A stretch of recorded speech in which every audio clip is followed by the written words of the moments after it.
I know these rules can feel constraining, but remember, the point of this course is to learn how to write clearly and persuasively. Think about that. Think about the truth of your argument. You're an amazing person, Ellie. I couldn't ask for a more incredible daughter. Are you actually trying to parent me right now? Who would want me to be a part of their life? You don't stay in touch with Mom? She really only tells me things about you. Why? Because that's all I want to know about. Why'd you gain all that weight? Someone close to me passed away, and it had an effect on me. You haven't seen her since she was 8 years old and you're gonna reconnect with her? Sorry. I don't like this. This isn't a good idea. I'm sorry. You say you're sorry one more time, I will shove a knife right into you, I swear to God. Go ahead. What's it gonna do? My internal organs are 2 feet in at least. Why do you suddenly need to see her so bad? Why now? Liz. I'm worried that she's forgotten what an amazing person she is. I need to know that she's gonna have a decent life where she cares about people and that she's gonna be okay. I need to know that I have done one thing right with my life.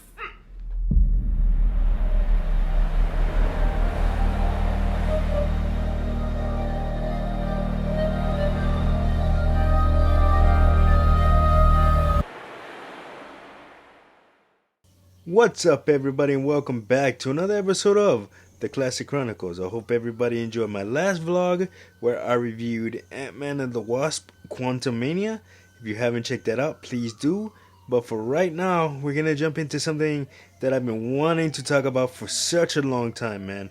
I have been looking forward to this movie ever since it came out, and I finally got the chance to see it this past weekend. And I'm talking about The Whale with Brendan Fraser. And oh my god, what a movie it is, man. And it is a phenomenal movie, and such props to Brendan Fraser, man. You know, the man has been out of Hollywood for years, and it's just, and this comeback film, you didn't know what to expect with it because you hadn't seen Brendan Fraser in a while, but boy did he and the rest of the cast knock it out of the park, man. I cannot say enough good things about this film, so let's talk about it a little bit. So The Whale basically centers around Charlie. He's an English professor, an online English professor. So throughout the movie, he's teaching his students, and you know, via Zoom, I presume, I guess. So he's teaching his students, but you know, all of their cameras are on. You can see all of them, but you can't see him. You know, he'll make up an excuse. You know, oh my, the webcam is broken or whatever have you, and I'm gonna get it fixed. But you know, he never does. And you know, it's just so he's you know, on his last leg. He's morbidly obese, you know, has to rely on his best friend Liz, who is the sister of his boyfriend, you know, that passed away. Man, it's such an emotional movie, man. And you know, I've never been in the exact situation that he's in, but I do know what it's like to lose all hope and you know, for a time, and you know, having to bounce back from that, and you know, having the will to live after you think everything is lost, man. And this is that story, man. I mean, it's sort of a redemption story, but at the same time, it's a beautiful metaphor for the life that he is living, you know. So The Whale is is not just the title of the movie. You know, it references. It has a lot to do with the way Charlie is living. He reads, and as he's reading his students' essays, he just wants them to write from the heart, and he seems to be coming back to this old essay so